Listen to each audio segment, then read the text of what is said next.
Well, we're a small and splendid group.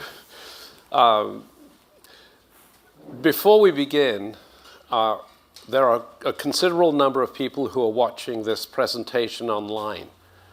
So what we would like to do is to present the ideas in this new paper on agricultural research and development funding.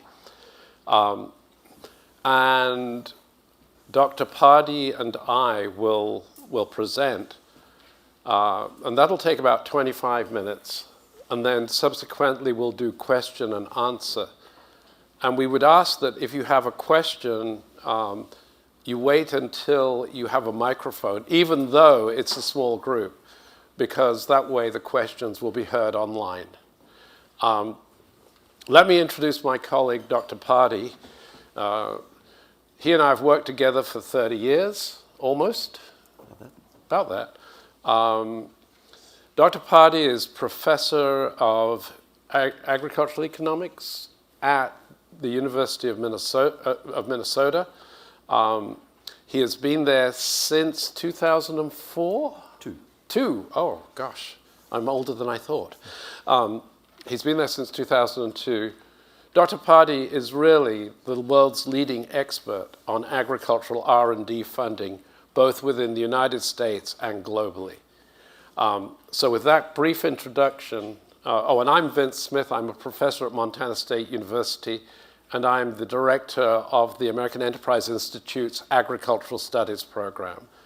And we are extremely grateful to AEI and its supporters for facilitating this program on agricultural policy.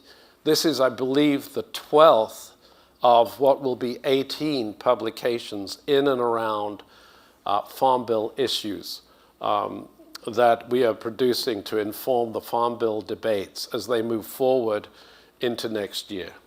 There's a new Farm Bill scheduled, ideally according to the House and Senate Agriculture Committees before September 30th of next year, when the current Farm Bill provisions are set to expire. So with that, I'm going to turn the virtual microphone over to Dr. Pardey. He and I will share in this presentation. Thanks, Vince, and thanks to the folks here today and online. We can take this opportunity, I think, to put agricultural R&D spending in the Farm Bill in the context of the broader Farm Bill debate. So Vince will sort of speak to the non-research and development aspects of the Farm Bill and how that might impact the commitment of resources into agricultural research. I'm going to give you an update on some fairly new data that we've been putting together over the last 5 or 6 years on the rapidly shifting landscape of food and agricultural R&D, both within the US, but also the US position in a rapidly changing global environment. And then offer some suggestions at the close of the talk about policies to revitalise innovation in the US food and agricultural sector. For those of you who aren't familiar, the act of establishment of the USDA was signed into being by President Lincoln in 1862 at the height of the Civil War. By current standards, that act is pretty brief. Last night I added it up. It was a total of 735 words established the USDA. 4 sections in that act. And the first section I clipped out a little bit here to give you an indication of the charge that Congress gave to the USDA at its founding, and that is to acquire and diffuse among the people of the United States useful information on subjects connected to agriculture in the most general and comprehensive sense of that word, and to procure, propagate and distribute among the people new and valuable seeds and plants. And so by conception, the USDA was founded as a public collective action around innovation in US agriculture. We put together a long-run sense of the spending patterns of the USDA. The light blue line part of the graph there shows the growth in real terms, in inflation-adjusted terms, in the USDA's total budget. So it was trolling along the bottom axis there for the first decades on this graph, and then started to take off in the mid-1930s. The dark blue on the top of the light blue is the sliver of investment that the USDA makes in agricultural R&D.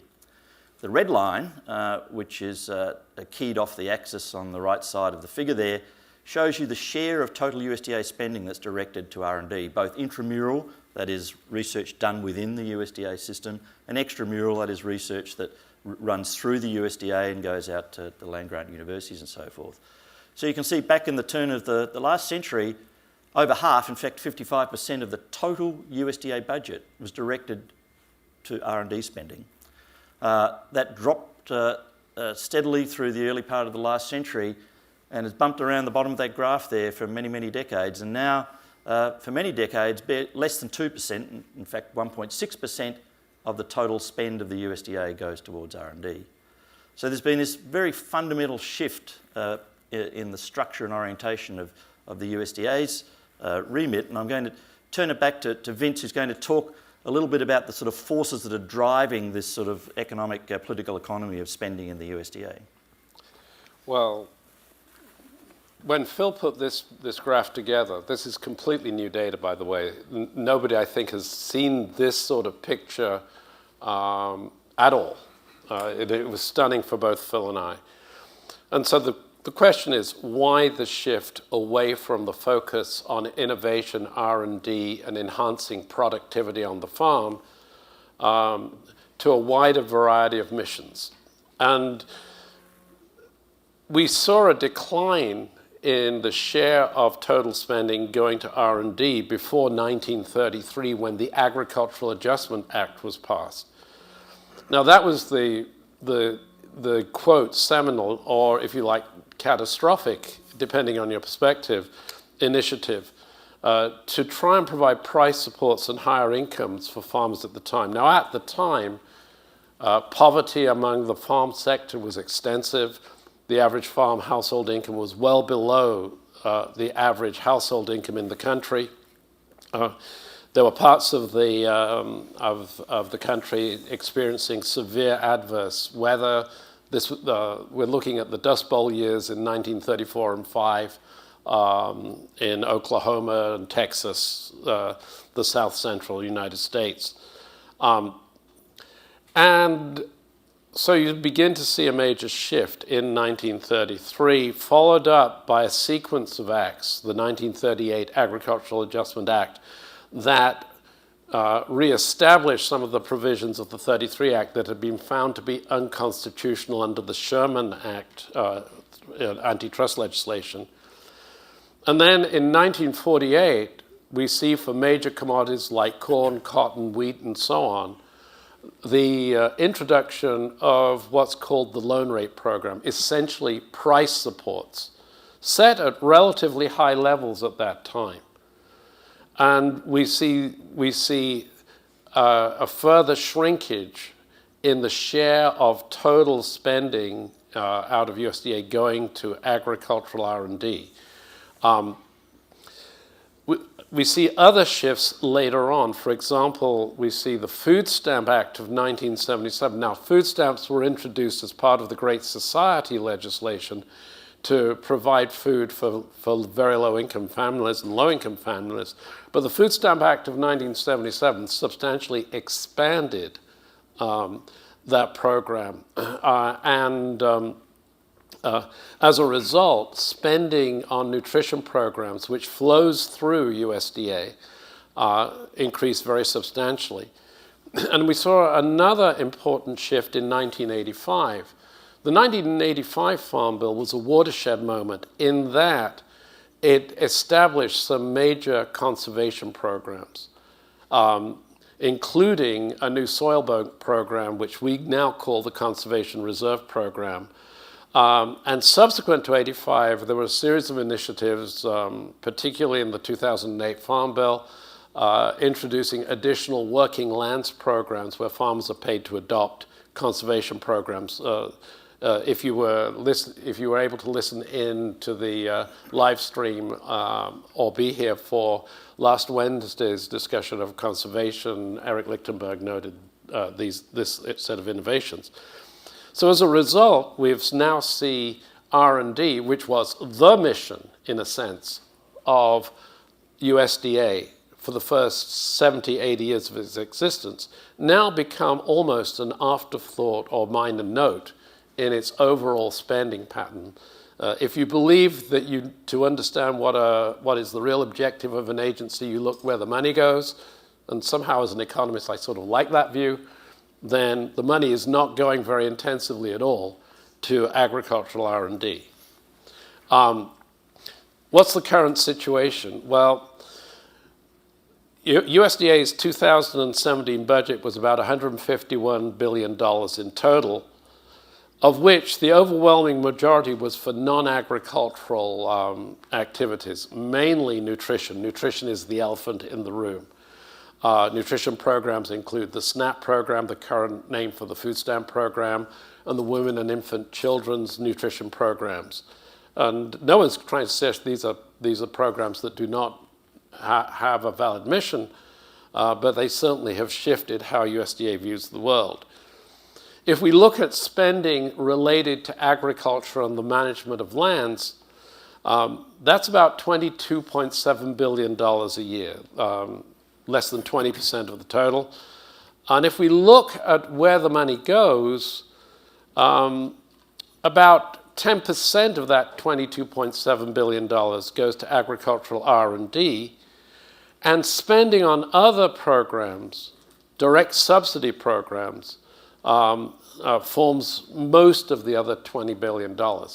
You will hear people talk about USDA's role in rural development. Rural development is in terms of a share of total USDA spending, fundamentally a trivial exercise. It's in the very low hundreds of millions of dollars out of $151 billion. Where does the bulk of the agricultural spending, rural spending go? It goes to 3 programs. Title I programs that are directly linked to the prices of commodities, a program called price loss coverage, and a related program called agricultural risk coverage, which is driven by revenue shortfalls relative to expected levels at the county level. The ARC, agricultural risk coverage, price loss coverage programs accounted for $8.6 billion of the $22.7 billion spent last year. And the other major program is federal crop insurance. Those 2 programs together add up to about $15 billion. The federal crop insurance program involves subsidies. If you buy a crop insurance product as a farmer, the government pays you 60% of the premium, and that premium doesn't include funds for the administration of the programs, the administrative costs of the programs. Relative to the commercial cost of the program, the farmer's paying 30% of the cost of their insurance, and the taxpayers are picking up the other 70%. It's a great deal, and I only wish I had it for my own house and car insurance, and especially when I had teenagers. The other major source of spending are on conservation programs. Those programs are scheduled by CBO to run at about $5 billion a year over the next 10 years. And the relevant period is really 3 or 4 years. So agricultural R&D comes in at $2.4 billion. And that's a very small share of the total. So why is agricultural R&D, and Phil will point this out to you in a few minutes, agricultural R&D clearly generates consistently average returns on public investments that are very substantial. The minimum estimate, Phil, is what, 30% rate of return annually? Yeah. That's the minimum estimate. Phil and his colleague Julian Alston have tried to drive that number down, and it steadfastly refuses to get lower. But when we look at the other sorts of spending, for example, federal crop insurance spending, essentially most of that money goes to the largest farms. It's uncapped in terms of how much any given business can receive. It goes in ways that incentivizes risk-taking by the farms because they don't bear the consequences of adverse outcomes of more risky strategies. The taxpayer does. It's called a moral hazard problem. Sometimes I want to call it an immoral hazard problem, but that's just the way it goes. In some domains, we know that federal crop insurance subsidies have encouraged practices that have some adverse environmental effects. The situation is quite complex, but we know from a plethora of very well thought out studies that the programs encourage shifts into production in more fragile lands.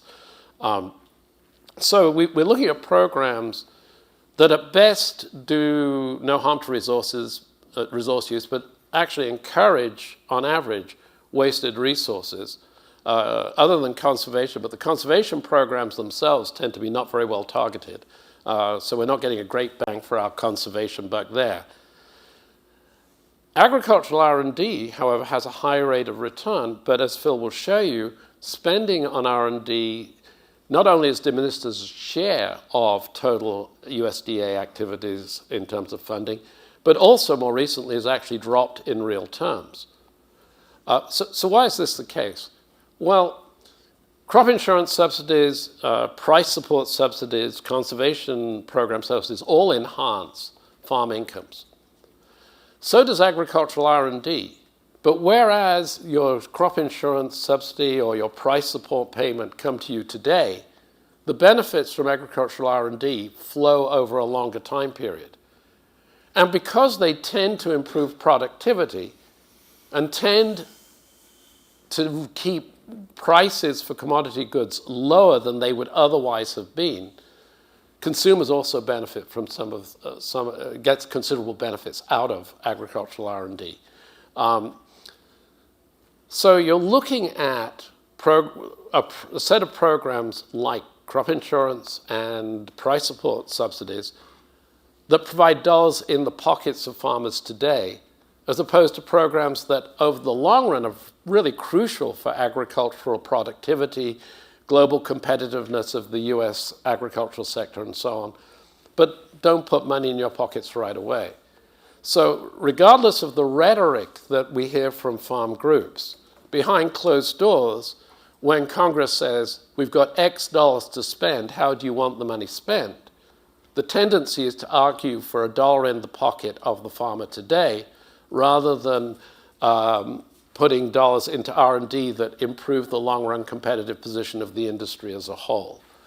And that's why, in a sense, Phil and I have titled this paper Transactional, we have a subtitle that involves the phrase transactional politics.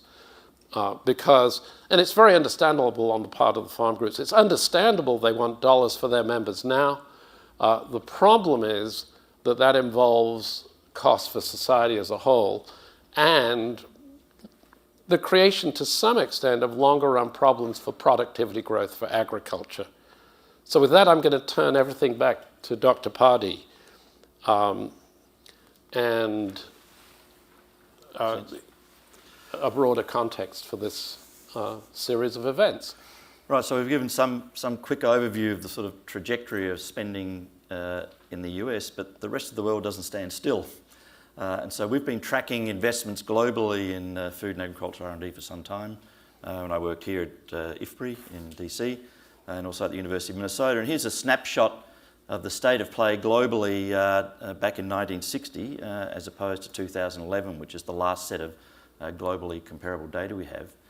And you can see back in the day, 50 years ago, the US alone constituted 1/5 of the entire world's public sector food and agriculture R&D spending. So the research undertaken within the USDA and the land-grant universities was 1/5 of the entire planet's public sector food and ag R&D spending. That share has shrunk substantially, nearly halved. It's now hovering around 11%. And these numbers are now 5 or 6 years old, and we're starting to work on updating these numbers, and the sense is that share has shrunk since 2011. And so there's a big shift globally towards actual investments in the large, agriculturally large economies of the middle income countries, and Brazil and India and notably China, such that those middle income countries now collectively spend more than the developed countries combined in public sector food and ag R&D. So this is a historic shift in the geography of R&D spending globally. And all of the economic evidence suggests that this R&D is a major driver of productivity growth, and so this starts to shift the global landscape with respect to competitiveness and the relative productivity performance of the US vis-a-vis other large agricultural countries around the world. One of the most dramatic shifts in this spending share is given in these data here, comparing 1980 to 2013. This is China versus the US, and this is not just public spending, this is now public and private spending in food and agricultural R&D.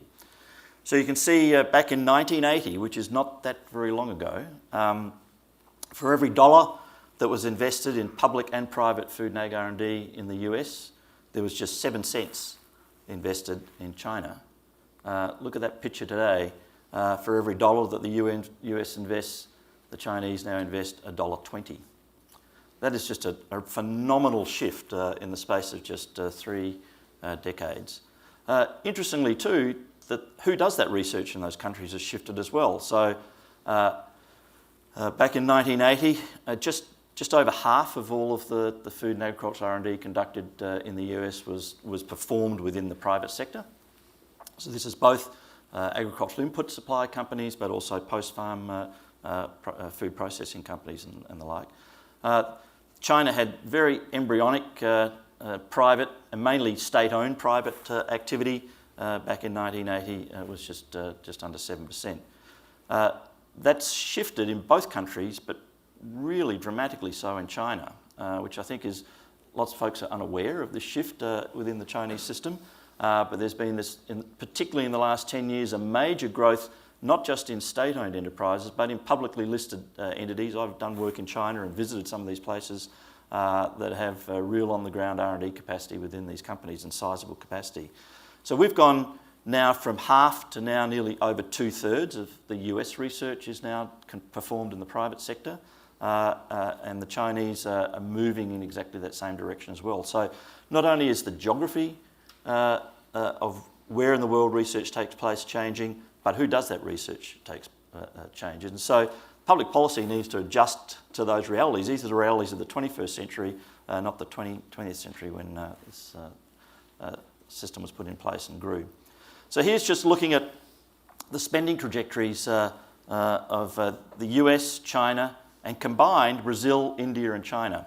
And so there's showing that China is now eclipsing in total spend, this is public and private, the US level. And you can see that line was just a takeoff in the late 1990s, early 2000s. There was a bunch of significant policy initiatives put in place in China to incentivise private investment in R&D generally, which had a major impact in the food and agricultural sectors. Brazil, India and China alone, collectively now, for every dollar that's spent in the US, they're spending $1.75 in food and ag R&D. So the US has substantially lost its preeminent position as the king on the hill with respect to R&D spending. Now there is differences between how productive those dollars are spent, and there's a difference between global landscapes with respect to innovation capacity versus R&D spending. But clearly the landscape is shifting in very structural and significant ways here in these global data. If we could, if the next slide pops up here, which maybe it won't. Why has that been happening? Part of it is a clear policy choice going on here in the US, but also shifting incentives because agricultural production has shifted to the rest of the world over the last 50 years. So China alone is nearly a quarter by value to the total agricultural output of the planet. And so the private sector is going to where the agricultural value proposition lies. And so the marginal research facilities, even of multinationals based in Europe or the US, is now no longer in the US, but it's in Shanghai or in Sao Paulo and places like that. So there's an offshoring going on and a placing of R&D capacity by multinational companies in places where there's large agricultural interests. But there's also been a very persistent whittling away of US support for public sector food and ag R&D. And so here's a graph of the decadal rates of growth of R&D spending, both public in orange and total, public and private in the US. And you can see since the 50s we've been slowing down our rate of investment, and now in the last 10 to 15 years we've actively been disinvesting. We're investing less now in the public sector food and ag R&D system than we did 12 to 15 years ago. So there's a clear policy choice going on here in terms of these numbers. They're not happening in a vacuum. There's also been a shift, not just in the total spend, but who foots the bill. And so what this graph gives is an indication since way back in the 1890s of the share of R&D spending that takes place in the land-grant universities located in each of the states that's underwritten by state governments. And you can see that peaked in the middle of the last century and has been a steady decline since. So less than 40% of the research that's now takes place within the state systems is funded by state governments. But there's also been and so who's picked up the bill? Federal government's picked up some of that bill, but not entirely the USDA. And so what's been happening is a broadening of the sources of support from the federal government into the state system, from agencies like Department of Energy, NSF, NIH and so forth. And so the USDA mediated share of that funding that passes from the federal government through the USDA back into the land grant system is now a much smaller share, as you can see in that red line now. It's dropped from, it was nearly 3/4 of all of the spending that went from the federal government into the state system came through the USDA, and it's now down around half. So that has fundamental consequences for the type of research that's being done within the state system. Those research dollars don't come unencumbered. They come with the orientations of the agencies and the supporters that are funding that research. And so not only have we got a fundamental shift in and now scaling back of the total spend, we've got a substantial shift in the orientation of that research. And we've done a pretty deep dumpster dive into the data that USDA put out and looked at the project level at the types of research that's taken place. And we see a very substantial decline in the research within the land grant system that's oriented towards enhancing or sustaining productivity in agriculture. And so that productivity performance is absolutely pivotal for thinking about the US comparative advantage in global markets, which are highly competitive in agriculture. And if you start chipping away at that productivity capacity within the US system, you might get away with it for a year or two or maybe a decade or so, but over time that starts to shift the global landscape of the competitive of the US vis-a-vis the rest of the world. And in fact, we've done a substantial amount of work at looking at those productivity trends, and we see a substantial structural shift in the productivity performance of US agriculture over the last 10 to 15 years compared to the previous decade. So the US multi-factor productivity growth, which is the broadest measure of productivity that we can take of the agricultural sector, fell from around 2% to about 1.2%. So there's a structural shift in the productivity performance of US agriculture over the last decade or so. So research that takes place in the land grant system, which constitutes about 2/3 of all of the public research that takes place in the US. So the USDA does about 1/3, and the experiment stations do about 2/3. And as I said, the state support for that research has declined. And here's an indication of it's a somewhat complicated graph. It's a box and whiskers diagram. If you track the green line there, it shows you the amount of dollars that come from the state governments on average vis-a-vis $1 from the federal government. So for the first half of the last century, it was around $2.50, $2.60 or more of state funding for every dollar that came in from the federal government. It's now barely a 1-to-1 match. And so there's been a substantial backing off of investments by the state governments. So what's to be done? It's unlikely we're going to be able to achieve substantial growth in R&D output unless we start revitalising and turning around the trends, the long-run trends in investments. there's not much more efficiencies, I think, that can be wrought out of the R&D system than there probably is still some, and there's certainly grounds for perhaps thinking about some of those areas. But as a long-run strategic objective, the option you've got to get more research output is to fund more research. And so the economic evidence, and as Vince mentioned, myself and colleagues and lots of other folks have done a lot of work at trying to evaluate the economic returns to food and agricultural R&D. And all the economic evidence by hard-nosed economists suggests that that there is at least a doubling would be an economically justifiable level of investment in food and ag R&D in the US vis-a-vis what we've got now. The returns are, the evidence is on average for every dollar that goes into R&D in the US, you get around $30, $32 back in terms of social value, and that's benefits to both producers in terms of higher productivity levels, lower unit costs of production, which leads to better competitiveness and engagement in national markets, and likewise on the consumer side, there's a substantial amount of benefits to consumers, not just in terms of lower price of food, but food safety, safer food systems and things of that nature.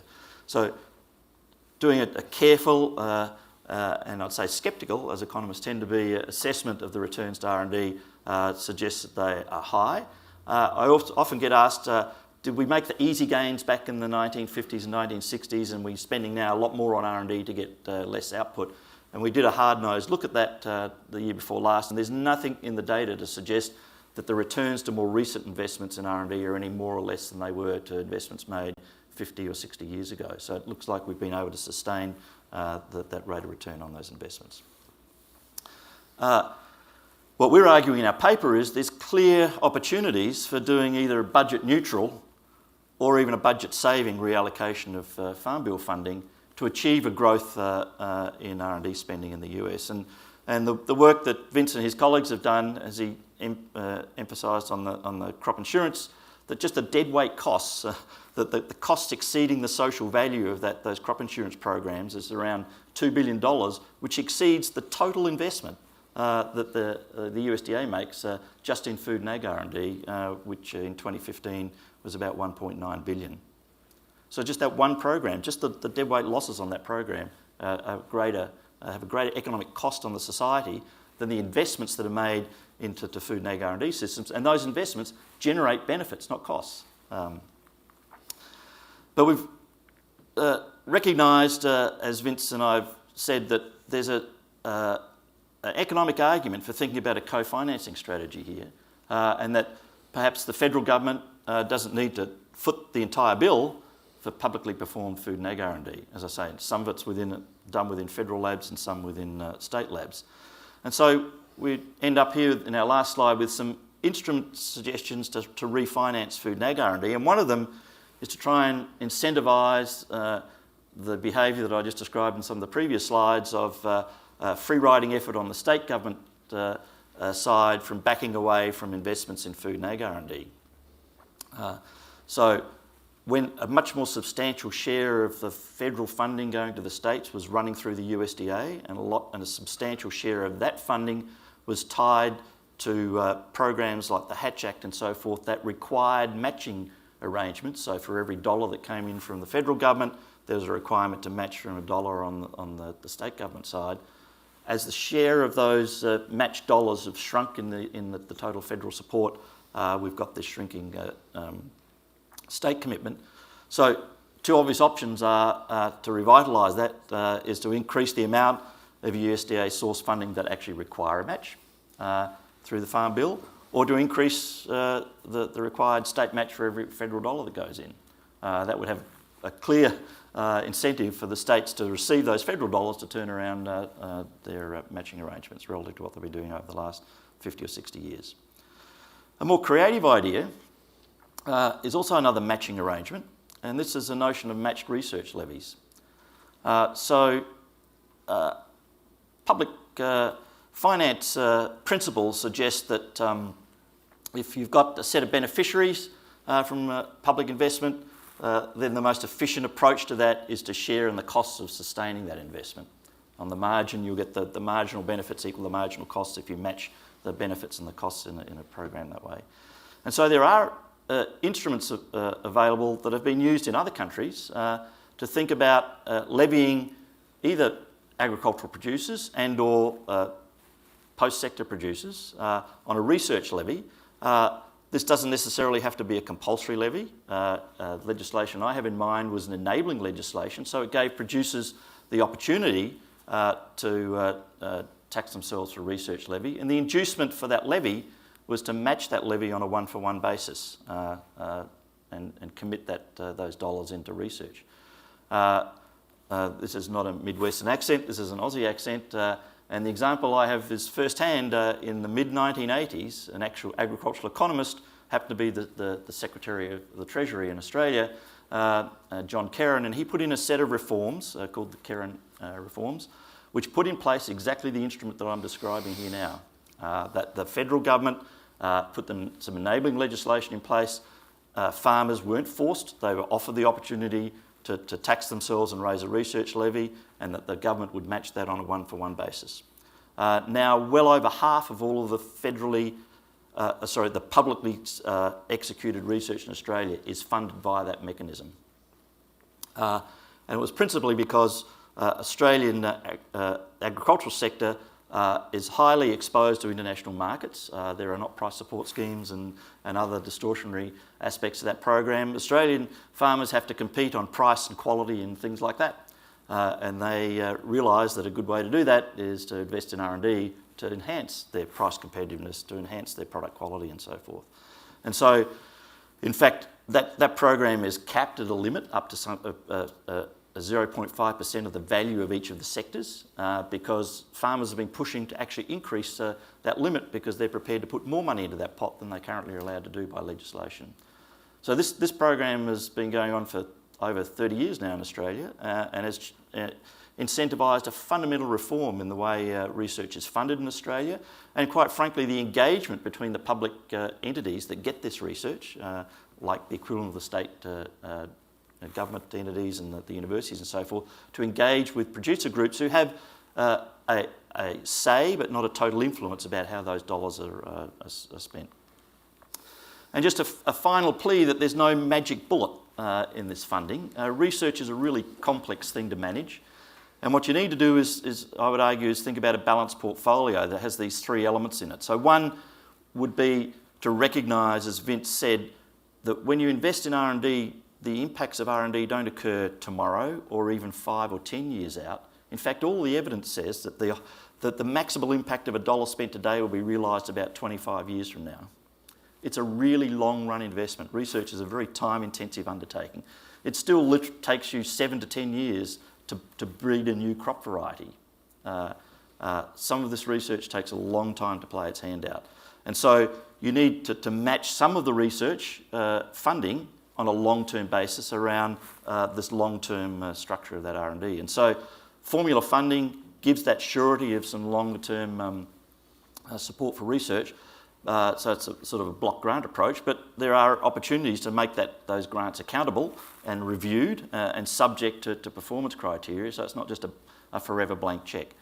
There is also things that scientists know that bureaucrats and funders don't know.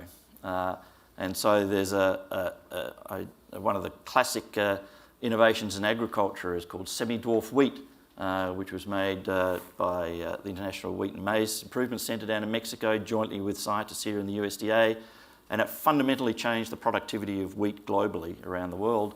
There wasn't one farmer that I know or one bureaucrat that even had a thought that semi-dwarf wheat was a possibility, but there was a bunch of scientists that actually knew that. In fact, one of the scientists who pushed that along was a guy called Norman Borlaug, and he won a Nobel Peace Prize for ostensibly saving 1 billion lives by transforming the productivity of wheat globally. I checked out, I knew Norman, he's now passed, but Norman never wrote a project proposal in his entire life. But others, colleagues around him did, and that research was funded very substantially. And so scientists know things that bureaucrats don't know. And so having peer-reviewed competitive funding pots that are overseen by scientists helps balance up that portfolio to inject that knowledge into those allocation systems. And then finally, to broaden out the research base and to think about incentivising not just funding but engagement from the private industry groups, these matched research levy schemes are, I think, a very successful and viable option here. In fact, institutionally so. So in the last Farm Bill, the Foundation for Food and Agricultural Research was instigated as a matched instrument funding mechanism within the USDA. So it has essentially a venture capital fund of $200 million, of which it needs to get non-federal funds and often industry funds combined with that to then fund research. So we already have an instrument around where you could imagine the matched research levy scheme that I was describing being a very useful adjunct around that existing joint financing model. So I think there is real opportunities certainly a real need to revitalise and turn around what has been a sustained disinvestment from food and ag R&D in the US, but there are instruments on the table here to facilitate that. So thank you. Well, thank you for your patience. Questions. We have about 10-15 minutes for questions. Are there questions? Yes, ma'am. Actually, I have several, but I'm just going to give you... I have several. I'm going to give you one, and only I'll intersperse them in between other people's questions. Right. Okay. Besides the state land grant colleges, who institutionally gets the R&D money? And to put it slightly differently, who lost it when it went down, and who will get it when it goes up? You know, you mentioned specific scientists, but that's not really what I'm looking for. I'm looking for institutions or some entity which can administer and finance it. And how much do the state land grant colleges get or got? To what extent did the decline lower the total income of a college? Because we've all been hearing about the loss to education of funds. Has this been a part of it? Do you want to take that, Phil? Sure. So yeah, the scaling back in real terms that I described in total has occurred both at the USDA level and across the land grant levels, and it's highly variable. As you saw, some states support their land grant systems more than others, and so that's cushioned the scaling back. But at the aggregate level, there's been a decline in the performance of research at both the federal and the state levels across most of the states. So there's lots of anecdotes which you see being played out in these aggregate data of lots of departments I know, not just at my own university, but many others, don't refill positions and that come vacant. So you can sense when you're in these systems that there is a sort of pervasive scaling back of the capacity. Some of that has been picked up by the private sector. So we have had a drift towards more private research in the US, as I indicated in these data. But it hasn't been the case that the private sector has picked up the slack left by this reduction in the public sector. And in fact, if you look closely at those two systems, they do fundamentally very different types of research. So in a more broad sense, it's a remiss to think that the private sector is a substitute for the public sector. They're highly complementary in the types of work they do. Let me add a couple of things. One of the issues here is not only has the total amount of dollars out of USDA coming to support agricultural research gone down, but there's been an even greater decline, as Dr. Pardey pointed out, in the amount of monies targeted to agricultural productivity, because the existing budget is being pushed into other areas in addition to agricultural productivity, nutrition, and so on. So in terms of the focus on on-farm productivity, the decline has been even sharper, and so it's occurred in a reduction in the research workforce targeting, let's say, crop science issues, soil science issues, animal science issues. And the experiences that we've seen in many land-grant universities has been mirrored to some extent through USDA's Agricultural Research Service. The monies flow, the current monies flow in a variety of ways. The competitive grants could flow to any researcher in any institution. There tends to be, I think, my instinct is there's a bias towards land grants. But if you're at Harvard, you can comfortably apply for competitive grants through USDA, and some of that money will flow to Harvard, Yale, or for that matter, Southeast Dakota State. I don't think there is a Southeast Dakota State, but it could be any level. One of the other issues has been that some of this money has been earmarked for particular types of studies that may not be the most efficient way of using the funds. So there are several issues floating around in the subtext here. Yes, sir. Sorry, there are lots of questions. This is great. Good morning. Thomas Phillips with Battelle Memorial Institute. Was curious about the data that you guys have. Is the federal funding that you investigate strictly from USDA? We've been following the NBAF, the National Bio and Agro Defense Facility, which is a DHS project that is in partnership with USDA's Agricultural Research Service. And I was just curious if the funding that you have in the data is strictly USDA funding, or if you look at funding for agricultural research out of other agencies. The way these data are put together is from a performer basis, so it's who's performing the research irrespective of where the funding's coming from. So as I had mentioned, the USDA share of total federal funding going to the experiment stations has declined substantially, and that's because other sources of federal funding have been coming into the states, and so that's a major shift in terms of the structure of funding through windows that you described, NIH, NSF, things of that nature. So. We'll go here, and then we'll go there, then we'll go there, then we'll go there, and then we'll go there and there. Everybody wants to ask a question. This is so much better than usual. Thank you. John Mattel, Virginia Tree Farm. You have a small group, but a lot of questions, right? Mm-hmm. A dynamic group. Dynamic group. You mentioned the international funding, China, Brazil, other places. And I know that many of them are actually benefiting from our earlier R&D. I know people from Purdue University founded a land-grant type university in Brazil, for example. And you alluded a bit to brain sharing we were talking earlier. We have a lot of things out there, a lot of cross-pollination possibilities. Some of it we don't have to learn ourselves, we can learn from others, we can cross-pollinate. What examples are we working to use this knowledge in ways that we can both share it and have it, so that people can protect their intellectual property and share their intellectual property? Thank you. Yeah. Sorry, I was confused, but half asked my question, so I just want to add to that. Thanks very much. On the international front, vis-a-vis the opportunities for US institutions to capitalize on the spend that you highlighted is growing very aggressively. Purdue was mentioned. You look at Iowa State's significant projects in India now in seed research areas. What opportunities you do, in addition to the gentleman's question, to see foreign funding replacing some of that domestic funding? Yeah, and it's certainly the case that where the benefits from research end up is not necessarily where the research is done. So it's also, we get spillovers, just as we get spillovers of research benefits from state to state, you get them from country to country as well.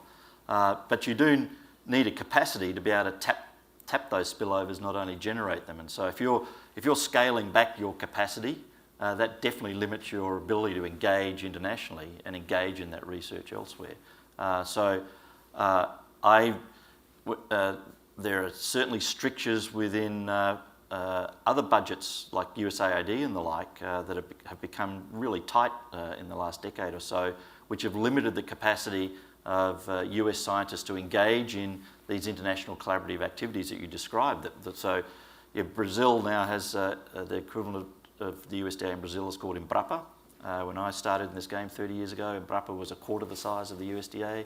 It's now more or less the same size as the USDA. There is lots of collaborative work. They also have budget constraints, so they've got a 35% cut in their R&D budget in the last 2 years. But that, I think, is a blip, not a trend. What we've been describing here is a structural disinvestment within the US system. And I think the evidence is there that if that continues, our capacity to be able to reach into that rest of world capacity is limited as well. Now, you did point, John, to the complications that I pointed to, a lot of this more science that's now done, not just here but elsewhere, is proprietary. And that raises lots of interesting questions, which is beyond the funding focus of today's conversation, about how do you engage in public-private partnerships where a lot of that data or the innovations are wrapped up in IP restrictions and so forth. And there are lots of opportunities for doing that. At our University of Minnesota, we've been investing in a major effort to try and think about how to incentivise data sharing in ways that respect intellectual property to facilitate these joint linkages. But again, if you're scaling back your capacity of investments here, that limits your ability to actually be able to engage in those outward-reaching sorts of efforts. Let me put in just a couple of things here in terms of capacity for engagement. Publicly funded research does not crowd out, as best we can tell, private research. Publicly funded research, at least in a simple-minded way, I'm getting old, so I can only think in a simple-minded way, but in a simple-minded way, provides two important resources for private sector research. One are the ideas that would not be funded because the knowledge is not easily commercialized, but is essential for the next stage of work. We often call that basic research. It's not quite the right nomenclature, but it's close. The other output, which is often overlooked in discussions, is that publicly funded research generates the scientists of the future. And those scientists are required by the companies who do the private research in many contexts. So at least in a fairly simple-minded way, there are two broad outputs. If the amount of those outputs is diminished, that does not help the ability of the private sector in the US to perform research to some degree. Phil, am I wrong there? No, correct. I'm sorry, the lady at the back. You all are very patient. Thank you for shining the light again on this really significant issue. So, and thank you also for reinforcing the dead weight loss of crop insurance subsidies. And it's good that we keep coming back to this. But politically, how feasible is this? I mean, this is not the first time. I think economists have been beating this drum for a long time. Do you see any movement at all happening in terms of being able to really move in the direction of your recommendation? Let me take this first, and then Dr. Pardey will add. I think he's got some insights too. A good sign is that there are 60 or plus farm groups who fairly recently wrote a pretty strong letter to Congress and the USDA saying we really need to enhance agricultural research. If I think about the House and Senate agricultural committees, at least in the Senate, I think there's a recognition of a need for research. To some extent, for example, Senator Stabenow is concerned about lack of research in commodities that are relevant to Michigan, fruits, vegetables, and so on. I always thought of Michigan as a cold and dark place, but that's an unfair assessment. And I apologize to them for that. I think that there's a recognition, particularly in the Senate, of the need for expanded research. There may be such a view being held within the House Agriculture Committee. That's a harder read for me. There's certainly a recognition among a variety of external groups on the need for expanded R&D funding. And I ought to add a caveat. One of my colleagues at at AEI says, Vince, you're just asking for money for yourself. Well, we have all the economists we need. We don't need more economists, but we do, well, not obviously, but we do need science.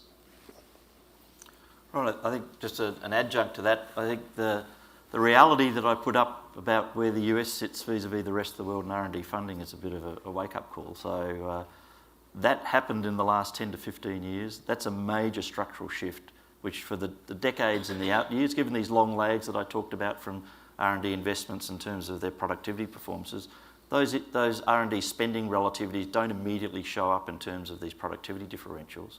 But when I look at productivity performance of the US vis-a-vis the rest of the world and trace that back to investments in innovation, I'm fundamentally worried. I'm innately a technological optimist, but I'm worried about the capacity of the US to it's not only to sustain productivity growth, it's to preserve past productivity growth. So I think people look at these very high yields and think that they're there to stay, but in fact, agriculture is a very perverse and unusual production system that relies very heavily on natural inputs. And some of those natural inputs are out to undermine past productivity gains, like pests and diseases and things of that nature. So if we turn off the R&D spigot, we don't maintain those yield levels, they actually start to dissipate. And so there are estimates that we actually have to spend about 50 to 70% of our R&D spending related to farm productivity just to preserve past productivity gains. We've got fundamental shifts in the structure of weather and climate that's affecting agriculture. There's clear shifts in the nature of, my group at Minnesota does a lot of work in sort of resistance management and pest disease issues, and you can see not just in the US but globally because of weather but also management structures and the biology and the genetics that we're deploying in agriculture, there's a continual co-evolutionary battle going on between nature and agriculture, that our very successes in agriculture breed their own destruction. So if we put in a new crop with resistance to a particular pest or disease, the survival of that pest or disease is bent on inventing or mutating its way around that resistance. And so you get this, it's like we have to have new flu vaccines every year.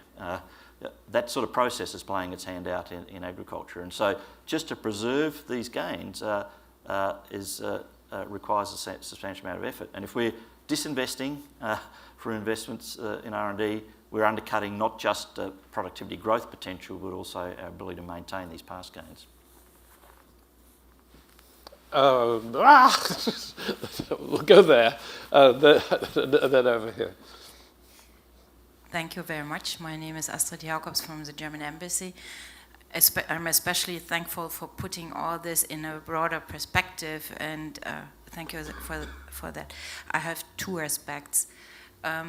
I think, first of all, we are relatively good in research, but then, at least in Europe, on the general questions, but then how to bring this on the ground, how to bring inventions, new techniques to the farmers. So what are ways to help startups, for example, to bring this on the way? And the other aspect, we need a cooperation between public and private working together, and that came up a little bit with the PPPs. But also then, what are the rules, not just from a property right aspect, but also the public, who is so reluctant towards scientists. How can we convince them in the future that public support of private research is necessary? Yeah, I think the question of translating R&D into innovation outputs and getting them in practice is a really good one.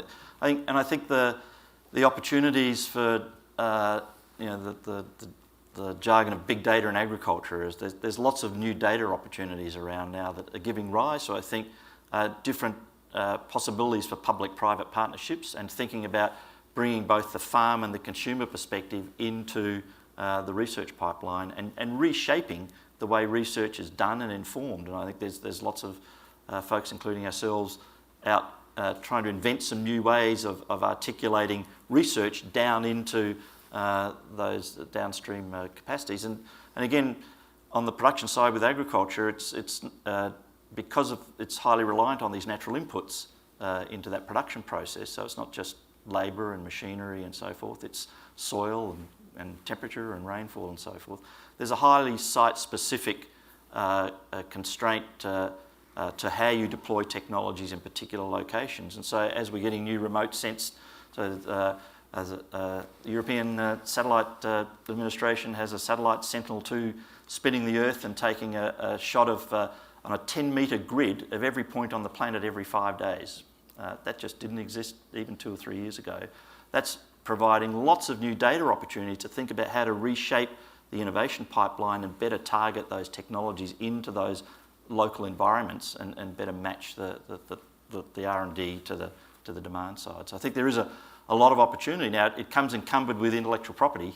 The Sentinel-2 data is publicly available, as is the Landsat data and stuff like that. There's lots of private satellite remote sensed information and a lot of farm level information that's private. And I think there's an ongoing conversation about how to liberate that data into improving these innovation pipelines. And I think that is the challenge for the next 5 to 10 years. And I'm very optimistic we're actually going to be able to make lots of progress in that fashion and think about how to incentivise pre-commercialisation research. I think, as Vince mentioned, this sort of old dimension of basic versus applied is getting very blurred and sort of out of date. And I think there are areas where you can think about pre-commercialisation research where there is a shared interest, collective interest amongst even multiple private players to engage with the public sector to do that research, because as large as some of these companies are, they even don't have the capacity to do the types of complex research that's required to target agriculture appropriately. So I think there is lots of opportunities there. One caveat, you have to be careful about how you structure the private-public partnerships to ensure that the benefits are shared. Sure. Just out of the crop insurance story, currently we're giving the crop insurance industry $2.6 billion a year to deliver crop insurance, subsidized crop insurance, none of which would be sold, or almost none of which would be sold at all without these very substantial subsidies. So obviously the crop insurance sector is perhaps the biggest lobbyist for maintaining the crop insurance program, which is a stunning fact. When you think about that in the context of R&D, you want to make sure that you have contractual arrangements where publicly funded monies are not, in a sense, the dog being wagged by a private sector tail, or vice versa. And so these are actually complex issues. You had a question, so I think that'll have to be the last question. And we'll have to be really quick. Okay, Kevin Finneran at the National Academy of Sciences. We're always happy to hear people talk about increasing funding in R&D. But I'm curious, a former colleague of Dr. Pardey's, Vern Rattan, spent the last 10 years of his life trying to document that the benefits of federal investments, not just in agriculture, but in a whole variety of areas, really paid off in social and economic benefits. What's curious to me is that a lot of the things you're saying, if people at AEI were saying those about manufacturing, they'd be looking to move down the street to Brookings. About pre-commercial research, about getting, extending knowledge in the universities more directly to the farmers and the agricultural businesses. Is there something different about agriculture from manufacturing or other areas of the economy where the line between basic and applied research has become blurred, and where there are opportunities that we could take advantage of if we wanted to? Is agriculture different from anything else? Because I think we go further in the applied realm in agriculture than we do in almost any other sector of the society. Yeah, I would argue yes, and harken back to this notion that it's a biological production process. And so there are lots of, when you deploy technologies at a farm level, it has consequences that spill beyond the farm, at a landscape level and so forth, and some good and some bad. And an individual farmer or an individual firm providing seed inputs or chemistry to a particular farm doesn't really have a capability to monetize or reflect on those either external benefits or external costs that occur from farm to farm. And so in the jargon of economists, there are some market failure aspects going on that spill across the deployment of these technologies, which is quite unique in agriculture and very complex because of this highly site-specific nature of that production process. And so I think that argues for sort of a public role in this space. I mean, we have a lot of farmers out there. None of them have the individual wherewithal to do their own R&D to the scale that would be required to generate the technologies. So it's very hard at that level for them to internalise enough of the benefits to justify the appropriate amount of research. And as I say, I harken back to the evidence. All the evidence is that if you're putting $1 in and getting $32 back for R&D on the margin, then in the jargon of economists, you've got a classic market failure. And so left to its own devices, the market is clearly under-providing research resources in the agricultural space. And it is because I think a lot of these benefits spill not just across farms, but they're also captured by consumers. A major chunk of the research benefits from arising from agriculture because some of us farm, all of us eat. Everyone is a consumer of the outputs of that sector. And as to the extent that we lower those prices, that means all of us as consumers share in the benefits of that research. And so we have a collective action interest in increasing the amount of funding that goes into that research. So in summary, there are two reasons. One is the spillover benefits. The other is the inability of individual farms to fund the sort of research that would be required to enhance their own productivity. And that's also a spillover issue because a new technology invented to benefit Farm A will also benefit Farms B, C, and hundreds of others and thousands of others. So the issue is a financing mechanism, and then the other issue is who's going to capture the benefits from the research. And there are elements that are similar for the rationales for what we've called funding basic research out of NSF and so on that apply, but there are these other issues that make agriculture somewhat different. And historically that's been recognized, and it's still the case that is the case. Thank you so much for coming. Thanks for the great questions. I cannot tell you how unusual it is to have every member of the audience ask a question. That's pretty impressive. John, did we miss your question? If we did, I apologize. No, okay, that's great. Well, have a very pleasant morning and afternoon. And again, thank you for coming.